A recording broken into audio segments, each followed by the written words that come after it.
I hear it before I see her, the stone singing.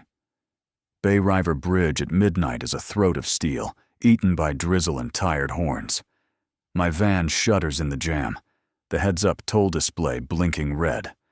Credit low. Recharge at next gate. I should worry about the fine. I don't. Because the waterfront obelisk, half a mile off in the dark, lets loose a trembling note that rolls along the cables and sits in my teeth like a penny. The monument isn't supposed to make noise. Tonight it does. A bowl struck by a careful hand. A cathedral inside a rock. Traffic hesitates, then freezes 2 lanes wide. Phones lift. A tourist bus coughs. A delivery drone threads between roofs and veers off as if the sound is a wall. I'm Ethan Cole, 38, mechanic, father on alternate weekends, employee of a shop that fixes more things than the city budget thinks are worth saving. I should stay in my lane. I don't. I catch hazard lights pulsing ahead where a car share has eaten the side rail and torn a web of maintenance cables out of their housings. The cables dangle and spark, a nest of wet steel hair. Steam ghosts around the hood. I nose the van across paint and anger, angle it as a shield, pop hazards, hop out. Rain needles my collar. Strobe red smears everything. Her skin is the first wrong thing. Not blue like paint. Blue like milk poured through light. She's folded under a half-collapsed airbag, head tilted wrong, breath a thin stitch. Pupils vertical. Not round, not human. Hey, I say, automatic. Stay with me. I rip off my jacket, fold it, brace her neck. My thumb finds a pulse. Weak, then stronger, then weak again. Like a radio in the next room. Blood seeps from a slice at her collarbone, the kind of cut that argues with time. I press down, steady, counting without numbers. The rain makes everything slick. My hands refuse to slip. Her fingers close around my wrist, not a panicked grip, a measured touch, warm, calm, like a hand checking a ladder rung. Sirens find a spine somewhere behind the jam. Blue and red ride the rain. She opens her mouth, breath catching, and whispers in clean, careful English. I survived only because of you. I'll repay the debt. Now. Every hair on my arms lifts. Her breathing evens. Thin lines wake under her skin, not veins, not scars. Something like circuits learning an old song. The pattern pulses from throat to sternum and back, answering the obelisk's hum as if the monument is a tuning fork, and she is the string. The air changes. Dry ozone needles the rain. Over the bay, the sky blinks, quick, lidless, as if a planetary eye checks our coordinates and decides to keep watching. Don't move, I say, because that's what you say when everything is moving. Help's close. I reach past the torn airbag. The seatbelt is a welded line across her hip. I yank my utility knife, the same cheap blade that's opened 100 crates of Riemann parts, and once a stuck window at the shop, and slice. The belt resists, then yields with a grunt that lives in my elbow. Easy. I slide an arm behind her shoulders. She weighs strange, not less, not more. Wrong in the places where leverage expects help. I pull her free. The snapped maintenance cables have curled back like dead snakes. That's wrong too. They should thrash in the draft. Sir, a voice shouts over the rain. A medic, 50 feet in closing, boots splashing. Step away. Her hand tightens on my wrist. Not fear. Instruction. My name is Mira, she says. No panic. No begging. A steady knowing beside my pulse. Like she can feel it. Count it. Weigh it against a chart I can't see. The obelisk answers with a second low chord. It runs through the bridge and up my bones. The world shifts a millimeter. The way a heavy door settles into a new hinge. A click you feel more than hear. I brace my jacket under her head, keep pressure on the cut, and look at the medic. He's young, rain on his jaw like glass dust, one hand up in a textbook gesture that says a system is about to take over. "I've got her," I say. My voice doesn't sound like dissent. It sounds like alignment. Mira's eyelids flutter. The lines on her skin brighten, then dim, sinking not to my pulse, but to the obelisk. She doesn't flinch when I shift my grip. Her pupils widen a fraction until the night sits inside them. "Ethan," she says. "Exact." She placed my name the way you set a tool down where it belongs. "Hold on." Her free hand hovers over the wound. The lines at her collarbone reconfigure, not random. Something like writing crossed with architecture. I almost read it. The way you almost read the language you grew up hearing through a thin wall. The glow folds inward, as if obeying her breath. The smell of ozone sharpens, metal on tongue, storm in throat. Somewhere over the bay, the clouds twitch again. The bridge cables hum in sympathy. The tourist bus stops laughing. The medic arrives and stops without deciding to, as if his boots can feel a new rule on the pavement. "Sir," he says, softer. "Let me—" "Wait," I say. Not to him. Mira's lips don't move with the next sound. It comes from the air between us, a matched tone to the obelisk, a drawn thread singing. The paramedic's partner, a woman with a careful braid and a clipboard that's too electronic to be useful in rain, glances up at the monument with the same expression people have when elevators pause between floors. The rain thins, not stopping, just falling around us instead of on us, as if it respects a circle. The circle is exactly our size. "I survived only because of you," Mira repeats, quieter, as if reading a clause for the second witness. "I'll repay the debt. Now." The word "now" lands like a tool in my palm. Weight I know how to use. Behind me, a driver leans on a horn like it's a prayer. Somebody yells that the car could catch fire. It doesn't smell like fire. It smells like a thunderhead in a library. A drone from the city's traffic bureau skims low, paints us with pale blue, then wobbles and climbs. Whatever software her pulse has become, it scares simple code. The obelisk sings a third, smaller note. Approval, alignment. The rain comes back in sheets. "Seal," I say before I can stop the word. "What seal?" Her pupils contract, pleased. "Listening," she breathes. "Proximity matters." "Whose rules?" Another question I don't know I know to ask. She studies my fingers where they hold pressure on her wound. Her smile is so human it hurts. "The ones that count," she says.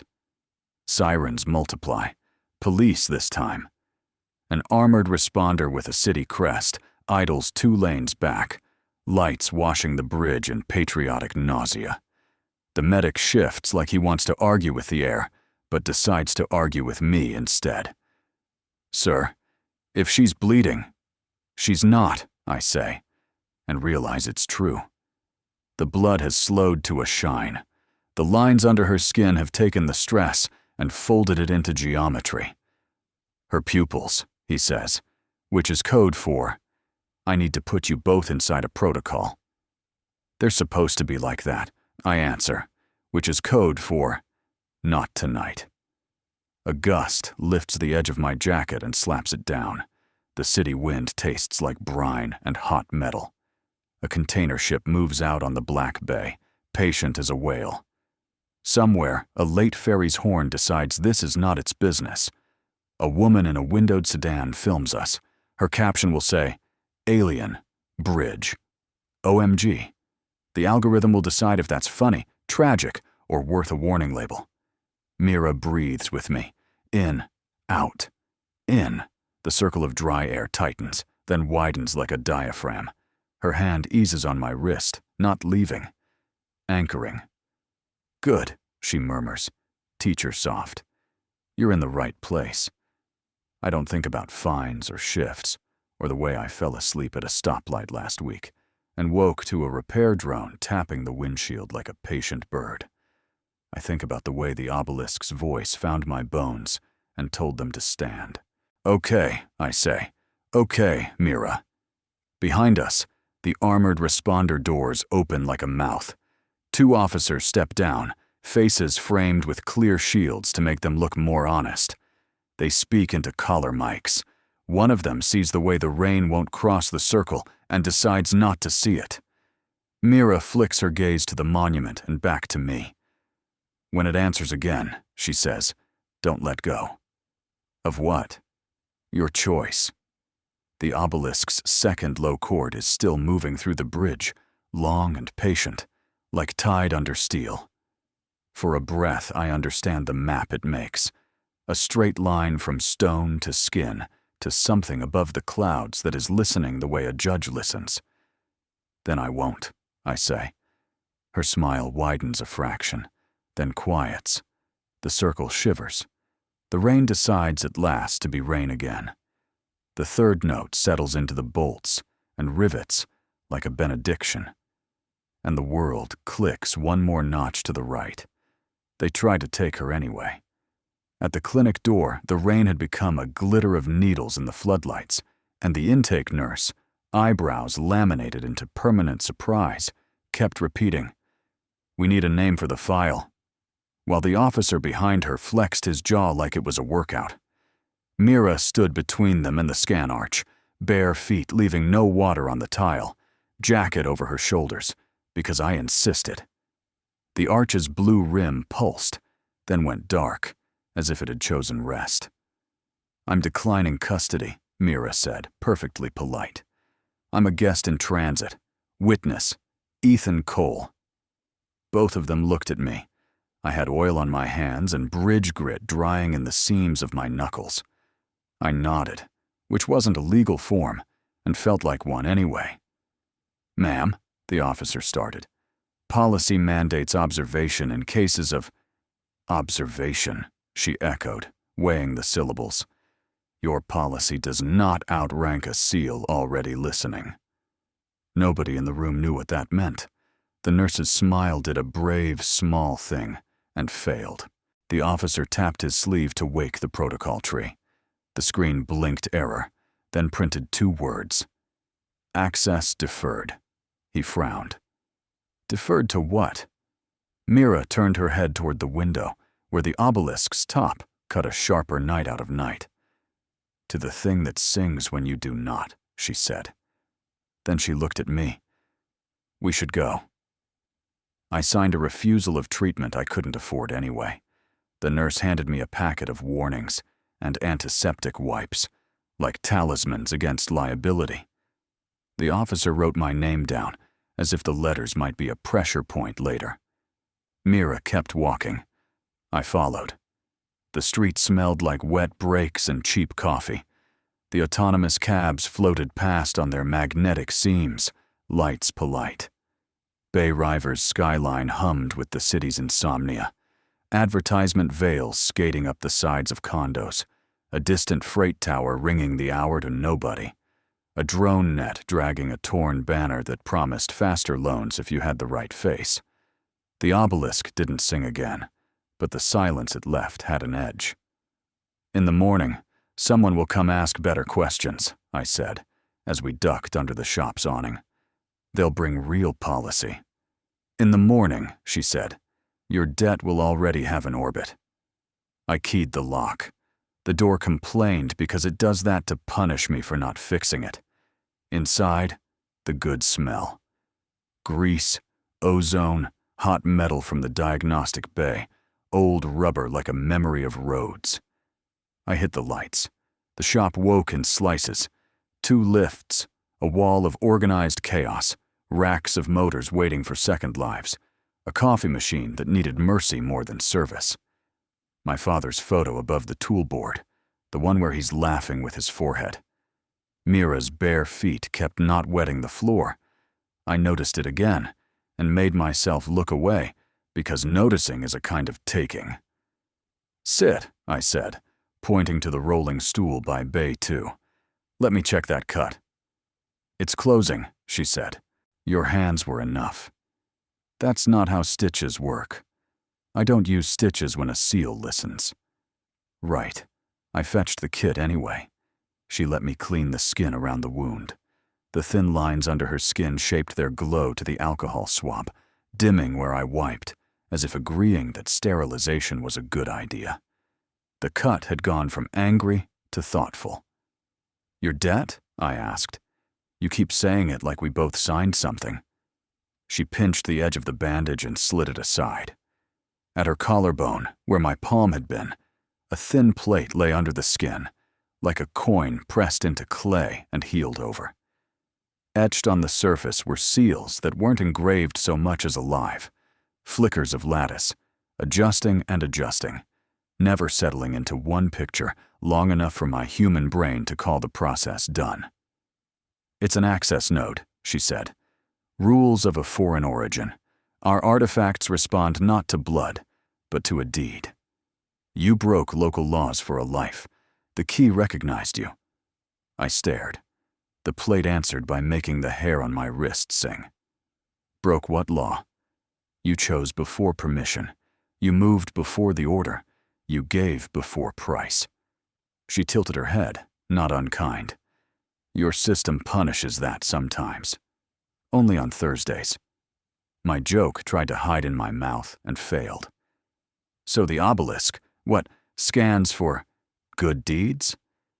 "The obelisk carries the anchor for a contract older than your building codes."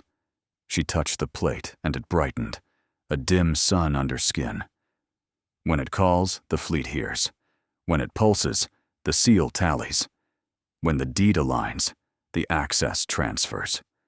Artifacts open to the one who has already paid." "Paid how?" "By being someone we would have wanted on our ships," she said simply. I got very interested in the kit's battered scissors. "Right. Ethan." She said my name the way you slide a tool across a bench, an offering. "Your discomfort is reasonable. Let me show you something calibrated to your hands." She lifted her wrist. What I'd called a bracelet unfolded, not out, but inward, like it had been hiding room inside room. A delicate lattice spread between thin ribs, an architectural insect made of matte metal and light, segments blooming on silent hinges. At its center, a mouth, not biological, not mechanical exactly, more like a throat made of moving geometry, opened and tasted the air. "That doesn't go near my fingers until it has had coffee," I said. "Oil," she corrected. "You smell like it."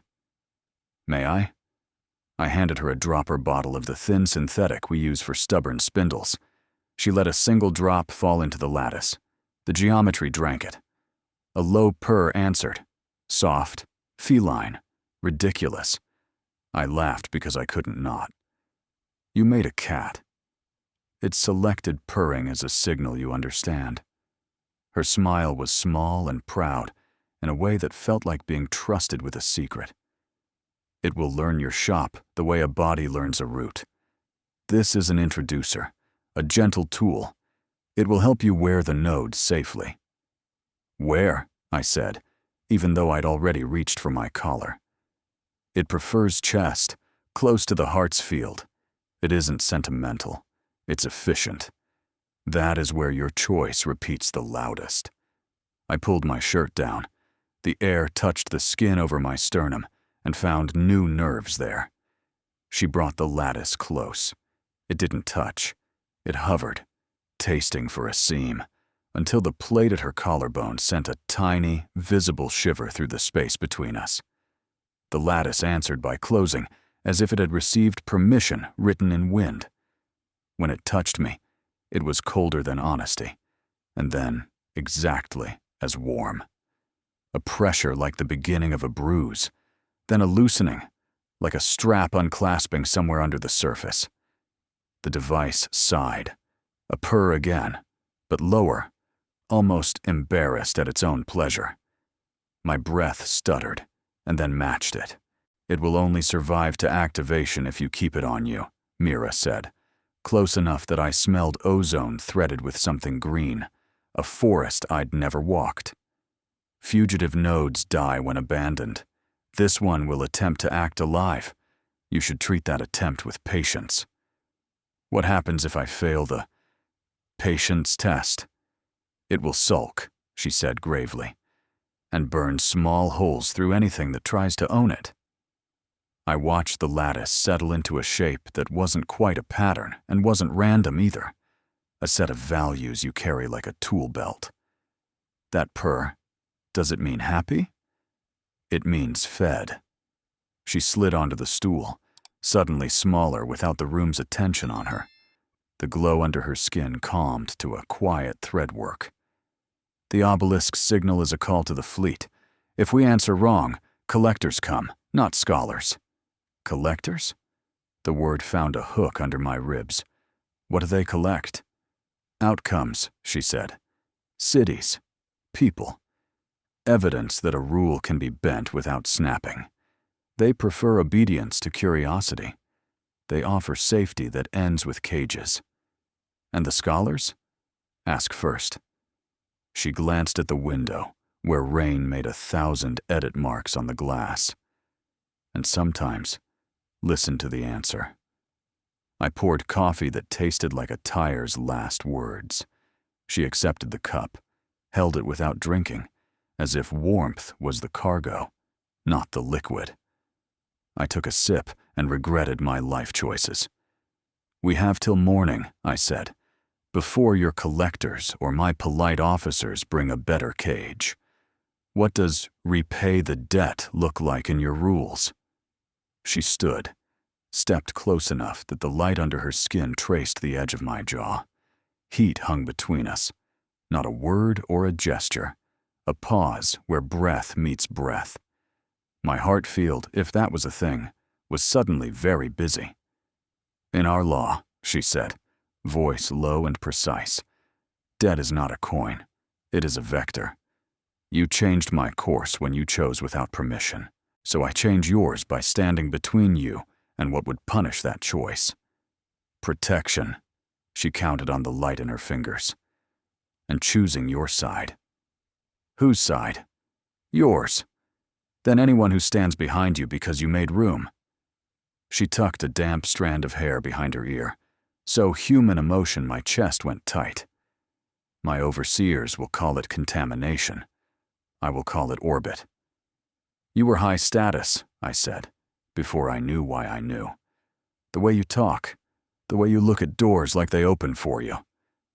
System commander, she said, and the words fit her like armor she'd outgrown. Trained to weigh cities against instructions, programmed to believe distance is wisdom. I was meant to monitor the anchor, judge the response team's behavior, tally the risks of contact, and file Earth under interesting but manageable. File us where you like, I said. We don't manage. Her mouth twitched. Your refusal to be filed is noted. The humor faded. My curator will come. She is patient and cold. She will offer a contract that sounds like mercy. It will remove your child from your weekends first, so you learn what obedience buys back. Then, it will clean your record, so your city trusts you again. Then, it will ask you to return the node to someone acceptable. You will be told that love is the tax you pay for peace. I put the coffee down because my hands didn't like being empty. You memorized that speech. I practiced it on others, she said, and the admission made something fragile move in her eyes. I believed it was kinder than war. And now? Now I have your pulse in my head, she said, and the obelisk's song in my bones, and the taste of your small, brave law, the one where a mechanic stops traffic for a stranger. I am not a good priest of the system tonight. A gust hit the window and rattled the tools on their pegs.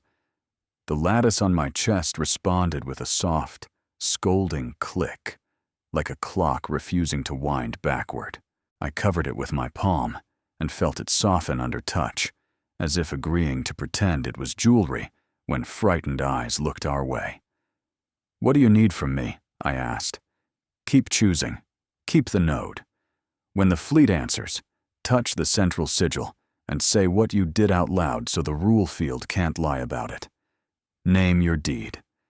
If you can stand inside what you've done, the collectors cannot reverse it without showing their teeth. And if I can't stand inside it, then I will stand in front of you, she said, as if reciting a law that mattered, until I am indicted for it. That sounds like a bad career move. It is, she agreed. It is also how a debt becomes a vow. The shop settled around us, metal taking a long breath.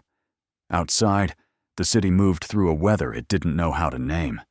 In the corner, my father's photo watched like a man who'd seen worse and better, and found a way through both. Mira sipped the coffee at last and winced. This is a punishment. It's our finest roast, I said, named Afterthought.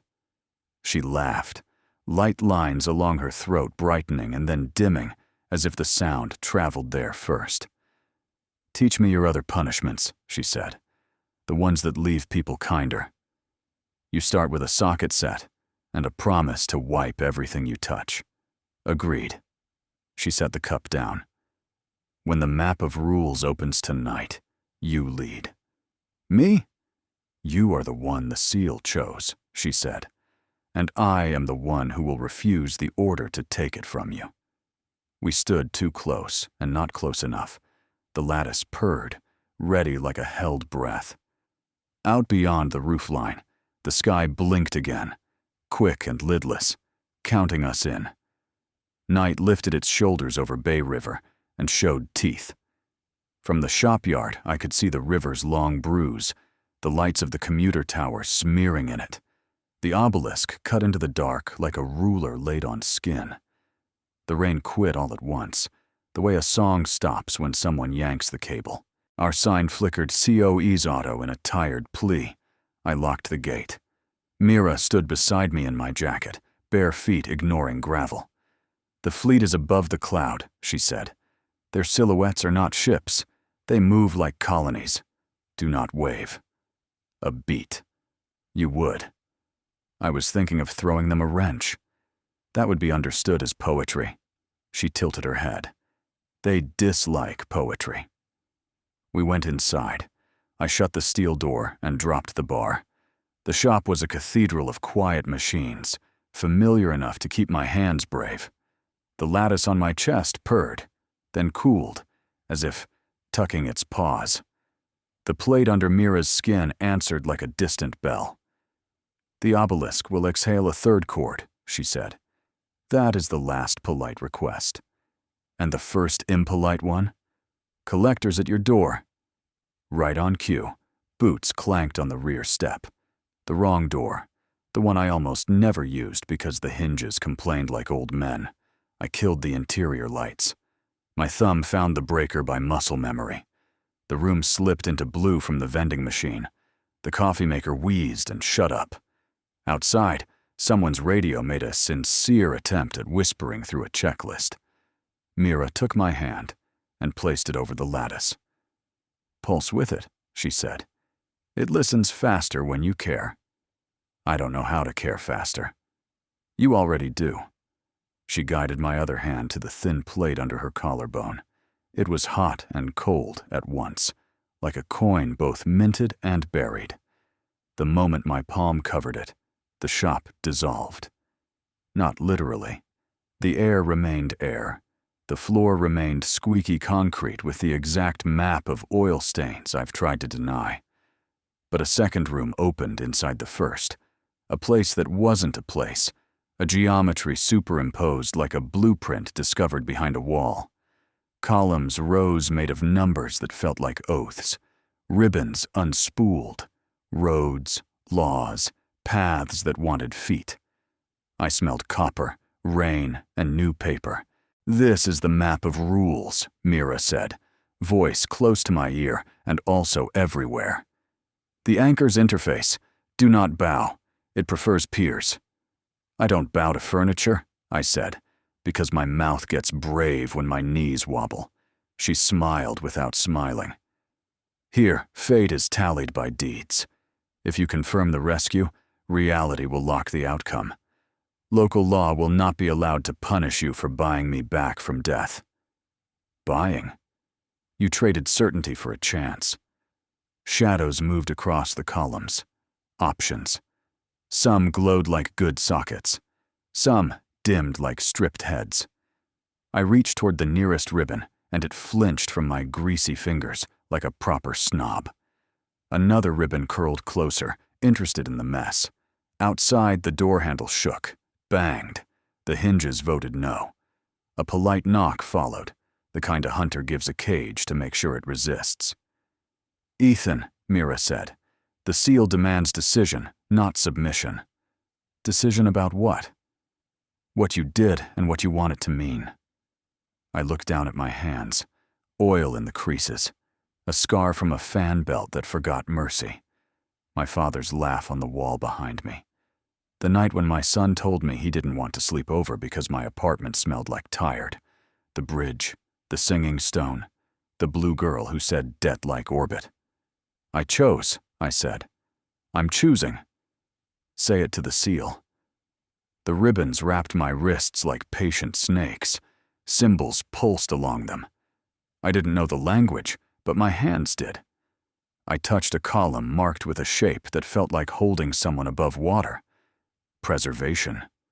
I touched another that felt like opening a door and not standing in it. Equal rights to outcome. The moment I placed those two together, the lattice on my chest flashed, a small, stubborn star. The plate under Mira's skin answered with a descending chord that hummed my name into my bones. The map thickened, like frost on a window deciding to be fern. A line ran from the obelisk, up through the roof, out into the sky. It met a wider line that felt like a river of listening. "Confirm," the air said, but the voice wasn't a voice. It was a pressure behind my thoughts waiting to be let in. "I confirm," I said. My voice hit the columns and came back taller. The door in the alley banged again, less polite, more policy. "Auto shop," a calm voice called. "City response. We need statements." Mira didn't look away from the map, but her mouth thinned. "They are not city," she said. "They borrow the uniform until they can afford to take it off." Collectors?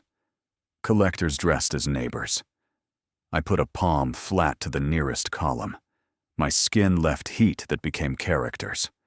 The column drank the shape of my hand and hid it inside itself like a promise it wanted to brag about later. My choices settled with a click I felt in my teeth. Something answered above the cloud. For a heartbeat, the roof forgot how to be roof. The shop shook like a laugh. A pressure crested overhead, big, patient, curious. The fleet didn't drop into sight. It rearranged weight in the sky.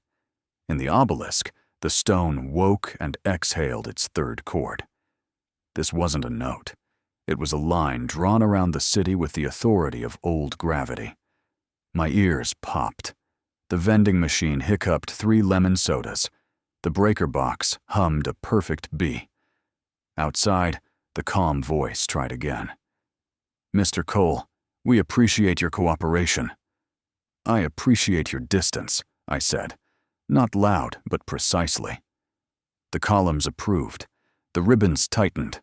The map flickered, then showed me a thing I didn't want to see. A branch where I abandoned the node, where policy smiled and thanked me, and later took my weekends from me because I had once said no. It showed another branch where I tried to keep both peace and spine, and lost both. And then it showed a narrow, bright road that required me to stand in a doorway and say a simple word until someone powerful blushed. "No."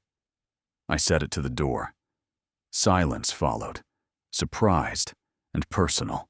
Then the hinges remembered their job and squealed as if to say they'd warned me. A key tried the lock that didn't exist. A card tried a slot that wasn't there. Whoever wore the city's voice switched frequencies and grew bored. Mira's hand slipped into mine. Warm, steady, practical as a tool.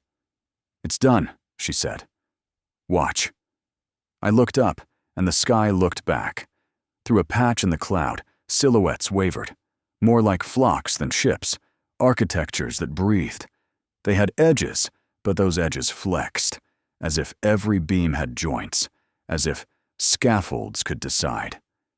Earlier, they had flown with the tight, intent lines of a hunt. Now the angles softened. The long arcs widened, points of light repositioned as if the formation had inhaled. The escort curve replaced the net. "They shifted," I said, breath fogging. "You rewrote the protocol that tells them who matters," Mira answered. "You didn't just save me. You changed the rule field for both of us." A ripple ran across the columns, out, into the city. Streetlights on the river road dimmed and brightened together, choosing a heartbeat. The obelisk's face lost its grimness and shone like a lighthouse finally used for a ship it loved. In the alley, the calm voice cut to static, then to nothing. Feet retreated with the embarrassment of people who don't understand what they're afraid of. The map thinned. The shop came back heavy and dear. The lattice on my chest settled into a low purr, like a motor that had found top dead center. I could feel the node's edges under my skin like a coin I'd forgotten under a bandage. The air smelled like rain again, not library. Mira leaned her forehead to mine. Not a kiss. Not yet. A survey. A promise to measure again later and find the numbers kinder. "I was built for orders," she said. "I find myself preferring decisions." "Decisions hurt," I said. "So do orders," she answered. "We are only more honest about who bleeds." Blue pulsed under her skin, slow, content. The obelisk's afternote faded like a bell that wants to be a moon. From far above, a different tone arrived, thin, vigilant, maternal. It threaded the air around us and wrote a single letter in the dust on the bay window. Emma, I didn't need a translator. Mira's mouth went a little flat. "My curator," she said. "She will file an appeal." "On what grounds?" "That nothing important should depend on a mechanic's hands." I looked at my hands. Oil, scar, tremor, steadiness. "Then let's make them very important." "She will try to buy your warmth," Mira said softly. "She will offer custody, promotion, the end of small humiliations. She will treat care as a tax and call it love. And you?" "I will stand beside you and help you say no," she said. "And when the door opens again, I will be the first to refuse to walk through it." We listened. The city breathed. Above the clouds, the flocks moved in escort arcs, patient and visible to anyone who cared to look up. Somewhere, someone raised a phone. Somewhere else, someone prayed. The vending machine decided to spit one more lemon soda, as if to punctuate the night with something human, sour and sweet. "Now what?" I asked. "Now," Mira said. "We sleep in shifts. And tomorrow? Tomorrow we tell the truth out loud so the rule field has to keep it." She glanced at the window, where the curator's letter had already smudged. "And we start practicing how to be very difficult to file." Morning arrived like a verdict, and found the city gentler than it deserved. I woke on the shop couch to the smell of solder and cheap cotton, and the feeling that something enormous had rolled to a stop above us and was waiting with its lights off. Mira sat cross-legged on the floor, my jacket around her shoulders, holding the lemon soda the vending machine had insisted on gifting. The lattice on my chest purred at the weather report from the radio, and then pretended it hadn't. News anchors spoke like people sneaking through a museum at night. "Magnetic anomaly over Bay River," they said. "Unidentified silhouettes in cooperative formation." They said the obelisk's timbre had shifted, rich, harmonic, measured. They said the city would observe a soft perimeter until experts said otherwise. They said police asked the public to avoid rumors, so the public avoided silence instead. "Gentle protocol," Mira murmured, head tilted at the sound. "Escort posture prevents hasty violence on both sides. No one touched, while the seals remain aligned. She looked pleased and sad at once, like a teacher whose class had stopped throwing things only because the principal was standing in the door. I made coffee because defiance needs something to do with its hands. After the first mouthful, I opened the door. Daylight stood on the threshold like an auditor, and then decided we could keep the receipt. The air had that after-storm brightness cities borrow from coasts, a wet polish on the edges of everything. Even the river looked awake. We walked to the waterfront because pretending to be ordinary is an art. Delivery drones gave us an extra meter, as if instructed to prefer shadows. The lampposts near the obelisk wore new decals, City Courtesy Zone, like fresh bandages. People passed pretending they weren't passing. Phones hid at chest height. A child pointed, and his mother caught his hand with the reflex of a world that had learned there are ways you can love that get you flagged. The obelisk didn't sing an alarm. It answered softly, a lighthouse voice to ships that finally admit they are ships. The stone's face held a sheen, as if overnight someone had wiped it down with hope and a careful cloth. "How visible am I?" I asked without looking sideways. Mira let her elbow brush mine once, a calibration.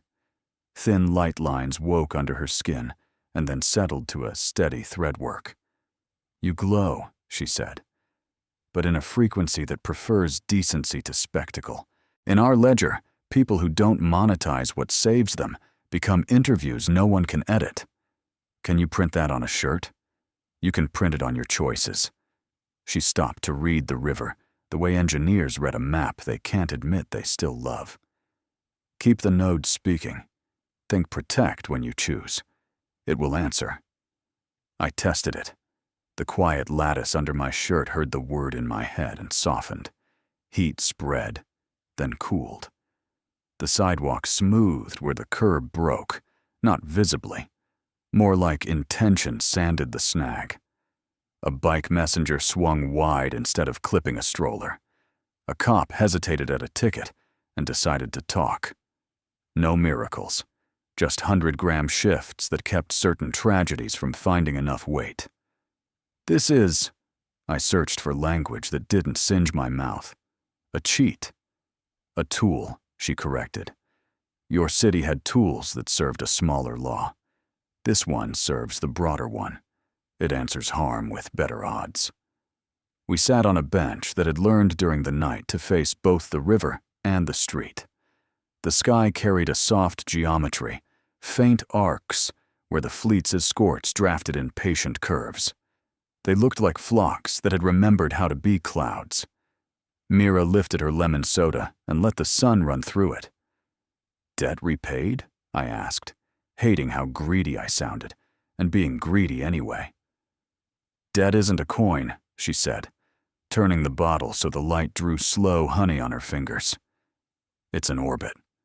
I'll remain nearby as long as your choice holds the course. I make choices like a man who fixes what other people break and sleeps on a couch," I said. "Orbits wobble. Then I will learn wobble. Our navigators never let us." She glanced up at the fleet with a look that held both loyalty and a break in it. "They prefer straight lines, until the line is your throat." We walked again. Bay River's ordinary future made itself useful. A solar bus whispering to a stop, with seats that reshaped for an old man's bad knee. A food printer kiosk extruding a lunchtime myth about dumplings. A courier kid on a single-wheel board pretending not to be brave. Wall ads measuring pupils and being embarrassed enough to blur. The node steadied my steps like a quiet hand on the back. At the corner, a news wall showed a loop of the obelisk's midnight glow. The caption insisted on phenomenon and rare. In the lower third, a councilwoman promised robust inquiry and calm. What I knew she meant was, "We don't have the keys, and would rather you pretend the door is decorative." "What happens next?" I asked. Mira watched a gull make the worst landing in the world and survive with the smugness of competence that isn't elegant. Collectors file appeals. Scholars volunteer to mediate. Your city decides whether to accept an offered fence. My curator packages mercy as an executive summary. She'll bait me, I said, tasting the word before it could taste me. With the right to be seen as reliable. With custody. With days made smooth if I return the key to hands that call it acceptable. Yes, Mira's voice was gentle as a clean wrench. And I will ask you to keep two things, your weekends and your refusal. I will stand where the offer needs me to move. You make it sound like you'll be punished for that. I will. She said it without pretense. Punishment is their grammar for intimacy. I intend to change dialects. Stay, I said. The words startled both of us with how strange and simple it was coming from my mouth, in daylight, without sirens. As long as the orbit holds. As long, she echoed, which in her language probably meant, I will break expensive things before I let go. We crossed back toward the shop. 2 agents in well-ironed plain clothes waited half a block away, holding smiles like paperwork. They didn't approach. The fleet's arcs made shadows on their shoes. The obelisk hummed the warning a mother makes when a child reaches for a hot pan and claims it's fine. Inside, the shop felt like a fortress accidentally enabled by affection and old bolts. My father's photo caught the new light like he had contributed. The lattice slid towards sleep, satisfied with our walk. A tiny indentation had formed in my skin where it rested, the outline of a habit. I hung my jacket. Mira watched me do it with a seriousness that made me aware of the choreography of ordinary men. The hook, the shrug, the shake of cloth. Teach me this, she said. Jackets? Rituals? The human ones. She came close enough that her voice didn't need air. Show me how you save people without writing contracts first. Start with sweeping, I said. End with making sure no one is left outside when you lock up. She took the broom like an honored tool and missed half the dust on purpose so I could correct her. When I did, she nodded like I'd told her a trick of flight. We fell into a small, clean silence together, the kind that makes bigger silences possible later. By afternoon, the escort arcs tightened, then relaxed. The day's heat pressed the sense of rubber and river together. I repaired a starter for a kid who paid in installments, and an apology. Mira adjusted the shop's inventory by standing near it and letting the numbers decide to be honest. When she laughed at my worst joke, the thin light under her skin brightened enough that the coffee machine attempted a cheerful burble and almost succeeded. That evening, a message arrived the way important weather arrives, not to a device, but to a room. The shop's fluorescent tubes damped, then warmed. A new geometry stood by the door, like an invitation written by someone who hates to beg. 6 lines and a circle. My name folded inside it in a handwriting that had never used a pen. Curator, Mira said softly. I know. I also knew I wasn't opening anything tonight. We ate from a street stall that printed falafel like it remembered a grandmother. We sat on the curb and shared the last cylinder, because generosity is a terrible habit, and I can't stop. Over the bay, the sky blinked once, patient. The obelisk answered with a tone that looked like moonlight had chosen to be audible. Tomorrow, I said, we tell the truth out loud. We say what I did, and what you refused. We make it boring to lie about it. Tomorrow, she said, we keep the orbit tight. Night shouldered down again. The shop door closed. I locked it and deliberately left one lamp on, so the room knew we were returning. Mira stretched on the couch. I took the floor by habit, and because I own a spine. Before sleep found us, her hand slid off the cushion and found my wrist in the dark. Warm. Calm. Measured like a ladder rung. The fleet moved above the cloud, quiet as decision. I didn't dream of cages.